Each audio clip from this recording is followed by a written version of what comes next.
What's up, guys? Welcome to Promotech. Thanks for tuning in.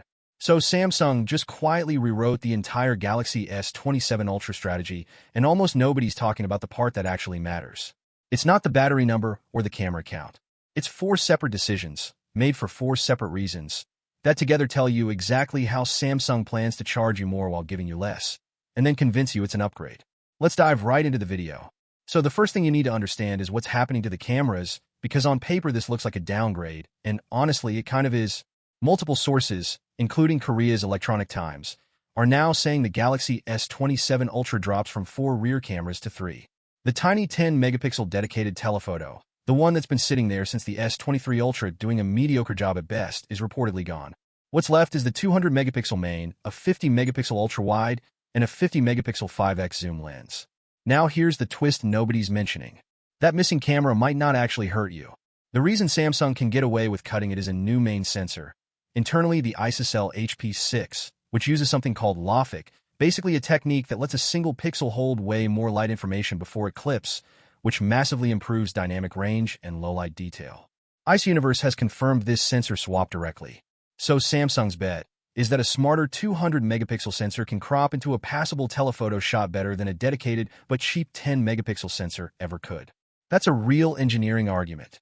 But it's also a cost-cutting argument wearing an engineering costume, because one fewer camera module is one fewer part Samsung has to buy in a year where component prices are already spiking. And that same cost pressure is exactly why the second change matters so much more than people realize. Samsung is reportedly moving away from the floating lens ring design it's used since the S22 Ultra and switching to a single integrated camera module that houses everything in one piece. On the surface, that sounds like a design refresh. Underneath, it's a manufacturing shortcut. Fewer separate components to align, seal, and assemble means fewer failure points and lower production costs per unit. Side by side, the old design was actually more reparable and more visually distinct on the back of the phone. The new integrated module trades that individuality for efficiency. Samsung is betting you'll notice the smoother design language before you notice you're looking at a phone built to be cheaper to produce. Now let's talk about the one change Samsung actually wants you to notice, because they've been sitting on this problem for 7 years. The Ultra line has been stuck at a 5,000 mAh battery since the Galaxy S20 Ultra. Every single generation in between, that ceiling never moved.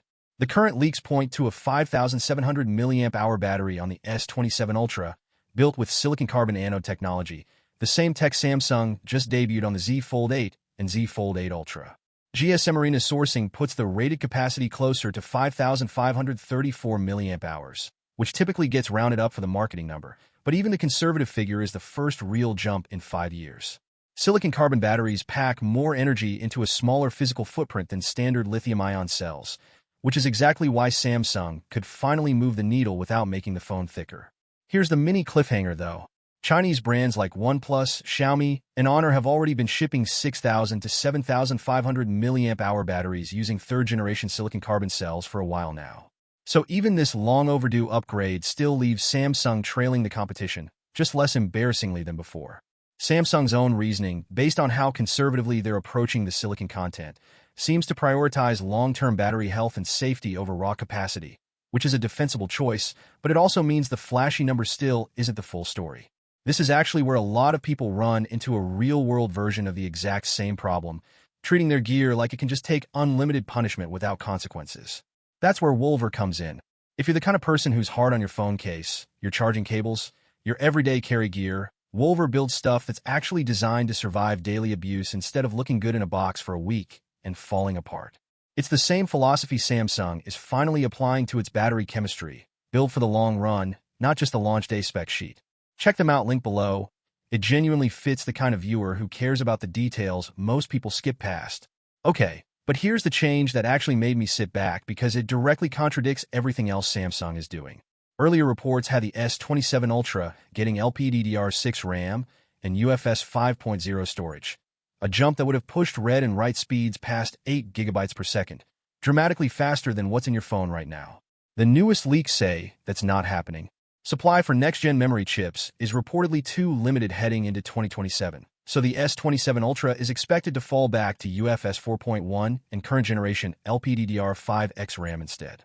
Side by side, That's the difference between a phone that can handle heavier on-device AI processing smoothly and one that's stuck bottlenecked by memory bandwidth it doesn't have. On-device, Galaxy AI features lean hard on fast memory access, and staying on older RAM architecture means slower local processing and reportedly up to 20% less efficient power management too, which quietly eats into that new battery gain you were just excited about. So Samsung fixes the battery with one hand and potentially undercuts part of its own AI pitch with the other. And now here's where it all connects, because none of these compromises are coming with a lower price tag. Leaker Crow, whose reporting has lined up with GSM Arena and Digital Trends coverage, says the Galaxy S27 Ultra could see a price increase of up to 150,000 won in Korea, which works out to roughly 100 to 105 US dollars. That would push a US starting price toward the $1,399 range if Samsung applies a similar increase, echoing what they just did with the Z Flip 8, which barely changed hardware year over year, but still launched $100 higher. Rising NAND and RAM costs across the entire industry are the reasons cited, and Qualcomm has already announced its own chip price increases coming this September, which will likely hit the Snapdragon 8 Elite Gen 6 Pro for Galaxy that's expected to power this phone. So you're looking at a phone with one fewer camera, memory tech that stayed in place instead of leaping forward, and a genuinely great battery upgrade, all wrapped in a higher price tag. That's not really a value equation in your favor, and it's worth sitting with that for a second before the marketing machine kicks in next year. There's also a quieter story here about where Samsung is positioning its lineup.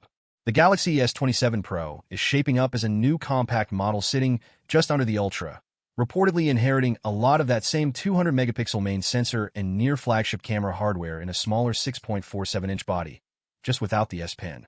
If the Pro keeps closing that gap every generation, the Ultra's separation from the rest of the lineup gets thinner and thinner, and that tells you something about what future Galaxy flagships are actually being built to do: push more people toward paying Ultra-adjacent prices for what used to be a mid-tier flagship experience. If you made it this far, you're clearly the kind of person who actually cares about what's happening under the hood instead of just scrolling past the spec sheet, and that puts you in a pretty small group.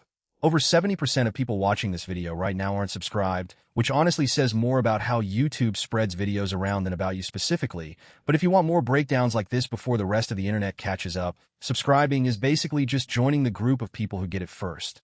So with the price climbing, the memory staying put, and the camera count actually going down while Samsung insists it's smarter than ever, I want to know where you personally draw the line.